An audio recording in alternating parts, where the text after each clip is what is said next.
안녕하세요. 하나님의 다림줄을 통한 회복 11번째 시간입니다. 우리가 다 아는 것처럼 복음은 단순한 것입니다. 어떤 새로운 것을 이야기하는 것이 아니죠. 결국 복음이라고 하는 것은 우리의 삶 속에 모퉁이 돌을 제자리에 놓는 것입니다. 기초돌을 신뢰하는 사람은 그 위에다가 벽을 쌓게 되죠. 옛날의 벽은 거짓의 기초였고 단순한 보호하려고 했던 피난처밖에 안 됐습니다. 거기에 폭풍과 우박과 거대한 폭우가 오게 되면 거짓의 벽은 무너질 수밖에 없습니다.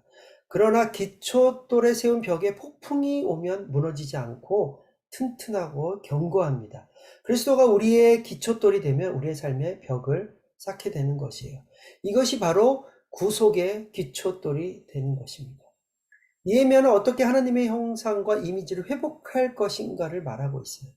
그 이유 때문에 이 기초돌을 이야기하는 것입니다.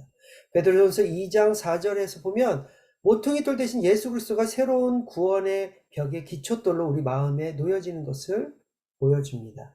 그래서 예수님 위에 구원의 벽이 견고하게 세워질 수 있게 됩니다. 따라서 하나님의 다림줄의 회복에는 예수 그리스도가 중요합니다. 니에미야 1장 4절 5절 내가 이 말을 듣고 앉아서 울고 수일 동안 슬퍼하며 하늘의 하나님 앞에 금식하며 기도하여 가로되 하늘의 하나님 여호와 크고 두려우신 하나님이여 주를 사랑하고 주의 계명을 지키는 자에게 언약을 지키시며 긍휼을 베푸시는 주여 간구하나이다. 느헤미야가 예루살렘 벽이 무너졌다는 소식을 듣는 것으로 시작하죠. 에스라를 통해 예루살렘 제단과 성전이 세워져 있지만 여전히 이 도시를 둘러싸고 있는 것은 부서진 벽들뿐이었습니다. 이것을 들은 느헤미야의 반응은 앉아서 울고 금식합니다. 느헤미야가 상황에 아무런 변화가 없는데 4절에서 슬피 울다가 5절에 가면 갑자기 하나님을 찬양하는 것을 볼 수 있습니다. 어떻게 통곡에서 찬양으로 바뀔 수 있을까요? 4절 5절 사이에 그가 하나님의 계시를 받았기 때문입니다. 계시가 오면 이런 일이 생깁니다. 이것은 약속을 지키시고 이스라엘을 회복시키시는 하나님의 성품에 대한 계시가 있었기 때문입니다. 진정한 하나님을 마음으로 알게 될 때 겉으로는 똑같이 소망 없는 상황임에도 불구하고 하나님의 성품 때문에 하나님을 다시 기대하게 되는 것입니다. 구원의 성격의 벽을 쌓는데 첫 번째 철근이 바로 이 계시인 것이에요. 계시는 마음의 눈이 열리는 것이고 하나님을 경험하는 것입니다. 구하고 찾을 때 우리의 삶을 변화시킬 수가 있습니다. 우리가 계속해서 성장하기 위해서는 계시가 필요합니다. 하나님께서 계속해서 계시들을 우리 삶 가운데 있기를 원하십니다. 다음은 느헤미야 1장 6절입니다. 이제 종이 주의 종 이스라엘 자손을 위하여 주야로 기도하오며 이스라엘 자손의 주 앞에 범죄함을 자복하오니 주는 귀를 기울이시며 눈을 여시사 종의 기도를 들으시옵소서. 나와 나의 아비 집이 범죄하여. 진정한 회개는 하나님이 계시해 주시지 않으면 우리는 알지 못합니다. 우리의 어떠한 노력으로 아무것도 할 수가 없는 것이에요. 회개는 성경에서 가장 큰 변화를 일으키는 열쇠입니다. 따라서 계시 다음에 오는 것은 바로 회개입니다.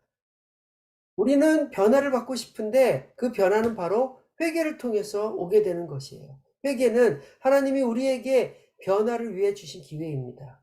만약 우리가 회개를 멈추게 되면 우리의 변화도 멈추게 되는 것이에요.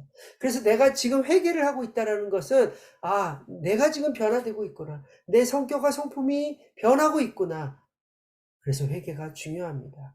회개의 정의는 우리의 어떠한 이기주의를 버리는 것이에요. 하나님을 찾겠다는 우리 안의 결심인 것입니다. 가슴을 치며 후회한 다음에 잘못을 받아들여서 앞으로 나아지겠다는 어떠한 결단인 것입니다. 외적 행동을 통해 표현되는 우리의 내적 자각인 것입니다. 하나님의 깊은 사랑을 깨달은 자는 변화하지 않고는 못 배기는 것이 바로 회개인 것이에요. 헬라어로 메타노인, 사람의 마음을 바꾼다는 뜻입니다. 그리고 히브리어로 나우컴입니다. 이것은 가던 방향을 완전히 바꾸고 유턴하며 돌아서는 것입니다. 달리던 차가 멈추는 소리가 바로 나우컴, 회개할 때 소리 지르는 그 신음의 간절한 소리입니다. 내가 갔던 길에서 돌아서려는 것, 이것은 우리 자신을 부인하는 것이죠. 따라서 회개는 완전히 돌아서는 것입니다. 한 방향으로 가다 돌아서서 완전히 다른 방향으로 가는 것이에요. 또한 회개는 책임을 지는 것입니다. 거짓 선지자들이 우리의 삶 가운데 영향을 줄 수 있습니다. 그러나 우리가 그들을 비난하고 비판한다면 우리가 져야 될 책임을 지지 않게 되는 것이에요. 많은 사람들이 자신을 아프게 하고 상처를 준 사람들을 비난합니다. 그리고 비판하죠. 그것은 변화되지 않습니다. 마지막으로 비난 게임을 그래서 멈춰야 합니다. 우리의 삶의 책임은 우리가 져야 하는 것입니다. 따라서 우리는 주님 안에서 온전히 이렇게 새로운 예수 그리스도의 그 구속의 모퉁이돌, 기초돌 되는 반석 위에서 계시를 통해서 변화를 향하여 또한 회개를 통해서 우리가 완전히 돌이킴을 되는 그러한 삶을 살아야 될 줄 믿습니다. 따라서 오늘도 또한 매일매일 순간순간도 우리가 주님 앞에서 그렇게 모퉁이돌 대친 그 기초석 위에 우리의 정말 예수 그리스도의 그 온전한 그 다림줄에 그 철근을 세워나가기를 주님의 이름으로 축복합니다.